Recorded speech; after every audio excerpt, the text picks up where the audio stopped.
terus saya pesankan, mari kita hasilkan untuk rakyat kita pemerintahan yang bersih, manajemen yang amanah, mengelola sumber kekayaan bangsa dengan sebaik-baiknya. Saudara-saudara sekalian,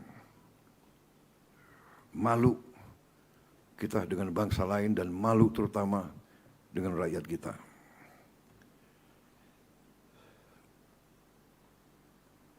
Praktek-praktek markup, penipuan. Markup itu adalah penipuan dan pencurian, mencuri di siang bolong.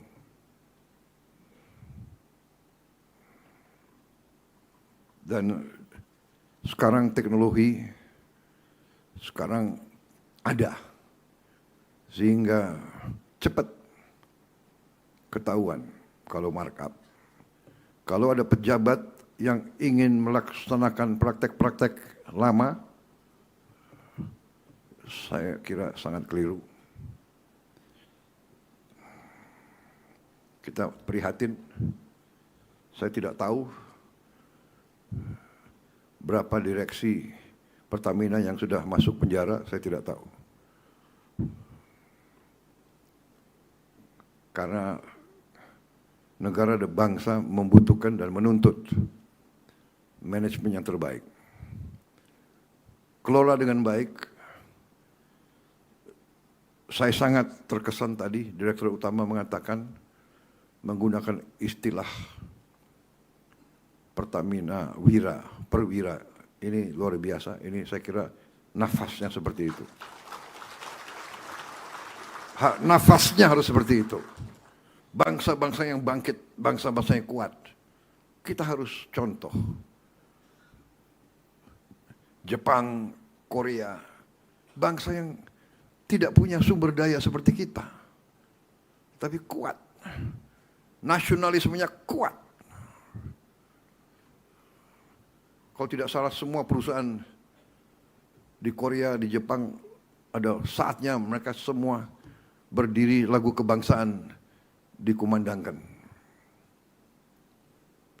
Semangat nasionalis, semangat patriotik, cinta tanah air ini yang harus mendorong semua jajaran Pertamina. Terutama yang paling atas. Karena kita mengerti sifat manusia. Yang menentukan adalah para pemimpin. Jadi pemimpin itu harus ingarso sung tulodo, memberi contoh. Kalau pemimpinnya maling, anak buahnya tidak semangat. Pengalaman saya di tentara, pemimpin itu maling, cepat anak buah tahu. Cepat sekali. Mungkin orang luar tidak tahu, mungkin BPK bisa dikibulin, KPK bisa dikibulin, tapi anak buah akan tahu. Di tentara itu kalau komandan-komandan yang maling, pemimpin yang maling, itu dikasih julukan kapal keruk. Dan seumur hidup dia akan membawa nama itu, kapal keruk. Pemimpin harus memberi contoh. Saya terima kasih semangat tadi. Wira, benar. Ya, pejuang, kesatria, pendekar. Saudara-saudara, perang kemerdekaan ada beberapa fase. Perang kemerdekaan pertama tentunya ratusan tahun yang dulu, perang kemerdekaan yang kita berhasil rebut kedaulatan tahun 45. Habis itu perang kemerdekaan atau perang untuk mempertahankan kemerdekaan. Kemudian perang untuk mengisi kemerdekaan. Dan untuk mengisi kemerdekaan, kita harus mengelola sumber daya dan sumber-sumber kekayaan kita.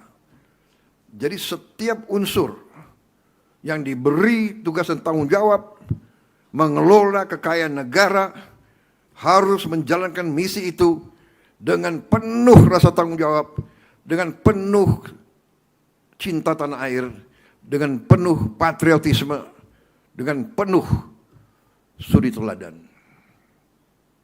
Kesatria, pembela tanah air. Terlalu banyak pengalaman kita. Direksi BUMN, saya katakan saja, tidak baik. Saya beri tugas kepada Kepala Danantara dan beberapa menteri-menteri yang bertanggung jawab untuk membersihkan semua BUMN. BUMN sangat banyak yang rugi. Sudah rugi, minta tantiam lagi.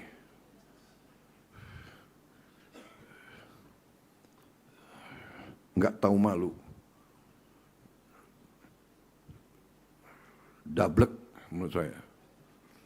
Kalau nggak mau, kalau nggak sanggup mengabdi dengan penghasilan yang tersedia, berhenti saja, segera minta berhenti.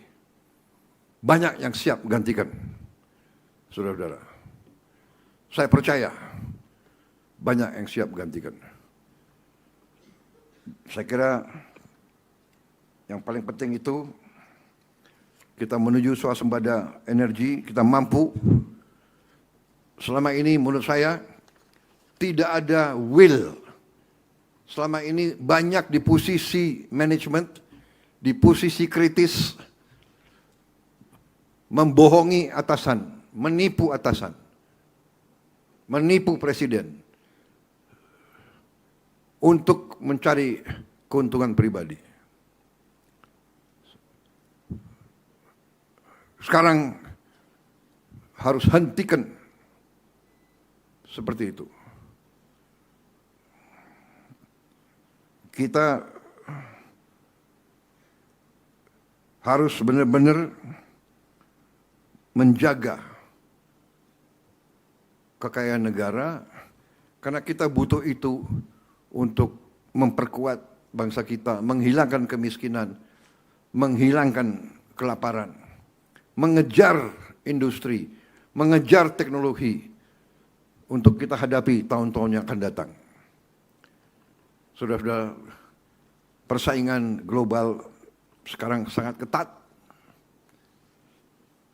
Kalau kita tidak kuat, tapi kita kaya, bisa-bisa kekayaan kita direbut. Karena itu kita harus bekerja keras. Program hilirisasi kita membutuhkan uang. Tapi saya optimis dengan pengelolaan yang baik, kita akan mampu mencapai tujuan hilirisasi itu.